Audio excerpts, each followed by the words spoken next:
Welcome back for another book review. Today we are talking about this one. So this is The Good Witch's Guide, a modern day Wicca-pedia of magical ingredients and spells by Shawn Robbins and Charity Bedell. Maybe that's how it's supposed to be pronounced. This one. So this book is kind of what that little tagline talked about, the Wicca-pedia part of it. It has a lot of information. It's another kind of just one-on-one book, but it covers a variety of different things. We'll just go over like a couple from here. So it goes over like your herbs, essential oils, crystals, candles, kind of your usual stuff, really. It goes into various spells, kitchen magic. It also had a section on like various other beliefs, which was interesting. So you have like the Kabbalah, and then you also have like Buddhism, Reiki, like hoodoo, voodoo, and just like root magic and shamanism, like a lot in that section. And it talks about like making brews, so like teas and stuff, as well as, of course, you gotta have your crystal elixirs.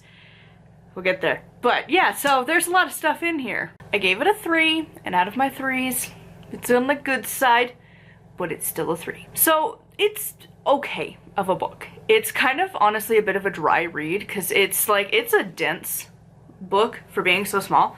Also, I don't know, I think I might have been the first person to actually read some of these pages because they were just like stuck together constantly. And I think it was just like my own copy, or like potentially somebody maybe spilled like a light misting of water they left it by like a pool or something and the pages got stuck together. But yeah, it was weird to be like, oh my god, come apart. That is probably specific to my particular edition. But the reading was, it wasn't like super exciting. Like there's some authors that it feels like you're sitting down and having a cup of tea with someone and it's fun to read from. Like the Kitchen Table series where she has Kitchen Table Magic and Kitchen Table Tarot. I love her. I could just sit and chat with her for hours. Same with like Deborah Blake. This one, not so much. It'd kind of be like sitting down with like Lisa Chamberlain, but even then I would give Lisa a little more credit. She typically just gets to the point, and her books are a fraction of this, but honestly feels like about the same amount of information, and they're just down to the one particular point. It's one of the reasons I love Lisa Chamberlain. Anywho's, this one, it's just kind of, it's not the worst. It's not like academic levels. It's just kind of dry, and I think that's going to come down to your particular taste. So if you get a chance, read through like a chapter or something at like the bookstore or whatever, or at your, and if it's at your library, just get your book. Just read it, because it's free. Just use your library. But if you don't have that option, try to find a physical copy and look through it to see if the reading is like going to jive with you, because I don't know, just certain authors have certain vibes that you're going to either like or not. Wasn't for me, but it's again like a personal preference thing. I like the more casual, like, chill vibes. This didn't exactly have that. And especially because it is just the same generic 101 information that you're gonna find pretty much everywhere, so there was nothing that, like, really made it stand out comparatively. Because, again, it's like, whoa, same stuff. You gotta find some way to stand out from everyone else. For me, it didn't. Now, the thing that I did like about this is throughout the herb section, there was a huge chunkity chunk of reminders of like, hey, if you're diabetic, if you're pregnant, if you're breastfeeding, ironically, if you have clotting disorder things, or if you're on a clotting disorder medication, which was like, hello, thank you for acknowledging my existence. Do I listen to any of that? No. Has my doctor ever once in the history of the universe been like, never eat thyme? No. Like, I don't know that hematologists even would think to tell you not to have that. That's one of those times where it's like, the worlds overlap, because I'm gonna be real, I don't know many doctors that are gonna be like, and hematologist is specifically the blood doctor, so they're gonna be the ones that should know that, but like, I've never had them, even as I'm having a bleed, be like, you can't have parsley. Cause why? Or even turmeric. Like, they're not the ones who say that ever. Like, usually the most like restrictions on your food is just things that will color your inner bits. Mostly when I was a kid, like, you know, they'd have like popsicles and stuff when you were sick in the hospital. I couldn't have like red or blue. I don't even think they carry blue there, because it's like, oh my god, like you only got like orange or green, because those are not normal colors that are going to be happening. But I remember I wasn't allowed red, but thyme, parsley, turmeric, those are the ones that stuck out my brain, because I was like, I cook with those kind of on the regular. What? But yeah, it talks about those for the herbs, which is awesome. Now, for the crystals is when that just, reversed real hard. And it was like, oh, okay. So it starts off with how to like physically cleanse your crystals when you bring them home. And you're like, okay, cool. Waiting for the warning, and it never came. So it literally tells you, which I would love to know from the like more rock hound witches out there if this applies or not. Because I feel like it would for certain ones on like the hardness scale, like the really soft ones. I think it would apply to them as well. I don't know.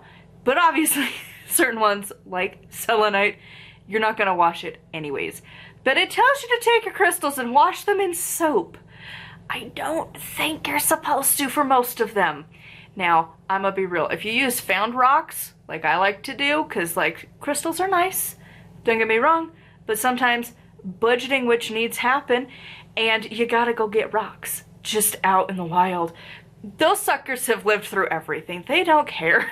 You can like throw them in your oven probably and they'd survive. Like, I don't recommend you do that, but like you could throw them in like boiling water, throw them in a fire pit. Half the time they're probably just gonna be fine anyways. Like, those kinds of rocks are good. You could definitely wash them with soap and water and be fine. Now, if you go and you get a fancy rock at like a gem fair, again, I'm just picturing selenite being like, oh, looky, oh, like the raccoon with the cotton candy in the water, and they went to watch it and they're like, where'd it go? That's what's gonna happen with your selenite. And there's a few other ones, but that's the one I always remember, and there is no warning about that at all, so it's like, okay, don't do that, because like, no. The other thing though is, again, I'm not a huge fan of crystal elixirs anyways, and they're like not in water system.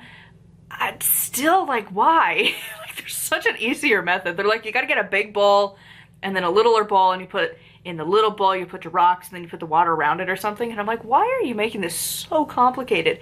You take like your bottle of water, which they would probably argue is horrendous because I would use my like reusable plastic bottle. But like, you get your water bottle, or even my metal one. Anyways, get your receptacle of the water, and then you just make a crystal grid around it. I know, crazy over here, because like it's the same vibe, but so much easier. Like, it's one of those that you're like overly complicating it for like no reason. Why? So yeah, I just put them around and it's fine. Just leave it like overnight. Also, there's like, I think it actually tells you to leave both, no matter what, in the sunlight too, now that I think about it. Which again, also not a good idea. They're like talking hours, like 6 to 8 hours in the sunlight. Don't do that with certain crystals. Like, it's gonna sun bleach them. Again, like your citrine, your amethyst, it's going to sun bleach them. So you're gonna lose the color that you specifically paid more money for the richer color to have it gone because you left it in the sun. No warnings for that really either. But my biggest one that I was like, why are we not talking, why? So on page 67, often we do not think about how bloodstone can be used to cleanse the blood. Don't do that. Just don't do that. Just, there's a fine line of acknowledging where it's like, hey, just remember, this is a belief system, and sometimes secular knowledge is gonna reign supreme over religious thought. This is one of those times. Like, I am so glad if you think that, like, bloodstone is gonna help you. And, like, if you're going to dialysis and you decide to wear it, maybe it will help you. Maybe it'll add a little bit. But, like, don't do it. It was giving the same vibes of, like, the detox people that are like, I'm gonna detox with this juice cleanse, and I'm gonna have a water fasting to detox. And it's like, you have organs that do that, you idiot. Like, no. Go talk to an actual medical professional who went to actual medical school for, like, ever and paid, like, so much money to be there. I can guarantee you they're going to have to, like, kind of roll their eyes and then explain most of your organs, their uses, like your liver and your kidneys. They cleanse your body. They deal with toxins. That's their job. So, no. Same thing applies to crystals. And, like, I'm gonna be real. I don't think that wearing amethyst actually contributed that much effort into fixing my anxiety. If you are having a panic attack and you get to take one of the medications, to calm yourself down versus holding a rock, a specific rock. I can't. My limiting beliefs kick in hard where it's like, listen, magic has limits. This is one of them. Because no, like, it can help you a little bit, but is it a placebo effect? Does it work as good as a placebo? Yeah, that's more of your speed. Do not, if you, like, that's the best way to think about it. In magic, if you were to treat something with a placebo pill and you get a result, that's your magic. But, like, certain things you would never treat with a placebo. Like if you're having a heart attack. You don't want your doctor to be like, oh, here we go, we're going to use a placebo. No, they're going to use actual medications. Kind of the same thing with magic. And again, cleansing your blood. No, don't do that. That just, first of all, again, you have organs that do that. And if those organs aren't working, you probably need a very fancy, very expensive machine and treatment to deal with that. Mostly known as dialysis.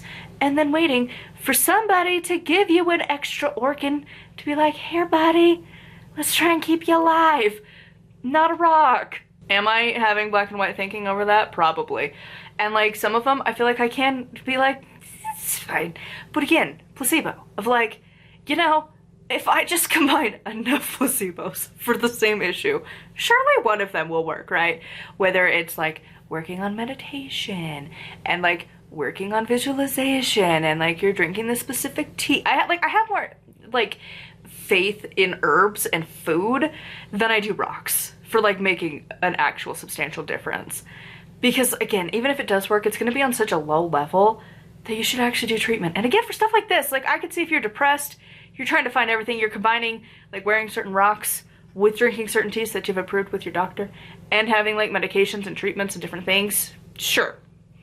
But like just on their own, I don't know, just specifically telling me that it's going to cleanse blood. And I am a bit salty because I just finished, well, I DNF'd a book recently and it's going to be coming up on Patreon, but it was homeopathy. I made it like 31 pages into that book, but it's kind of, it's the similar like why, because that one I had some serious qualms with, because that one was like, if you have a nosebleed, just let it be, because it's your body making it so you don't have a brain hemorrhage or a stroke. And you're not supposed to treat a nosebleed. And I'm like, what in the freaking Scientology wackadoo belief system is this? Like, I don't know if Scientology is like really down for weird stuff like that, but maybe. But you know what I mean? Like the rich people that are like, we're gonna do like these really whack things like coffee enemas, you know? So close to the same vibe. Like, just no. And I'm a little bit sensitive, specifically on blood ones. I don't know why. I'm just like, why? Why are we like this? Just stop it.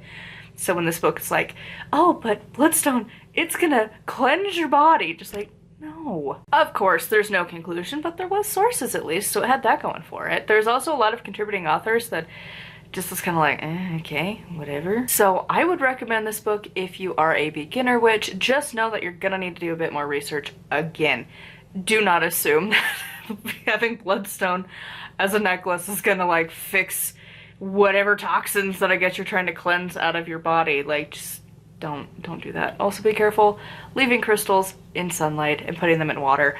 I just don't recommend you do it at all, actually. Just make a crystal grid around your receptacle for the water, whether it's a cup, a glass, a bottle, whatever. Just make your crystals around it and you're fine, and it doesn't need to touch. Energetic, placebo affect it, and it'll be fine. It's fine. You don't need to actually put it in your water.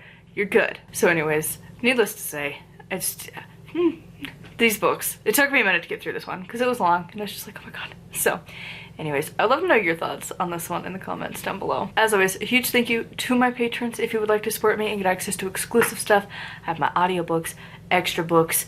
I have my Witching Weekly that's going up. I'm really trying hard to make it this week because life's been crazy. And also I have my monthly check-ins and my vlogs.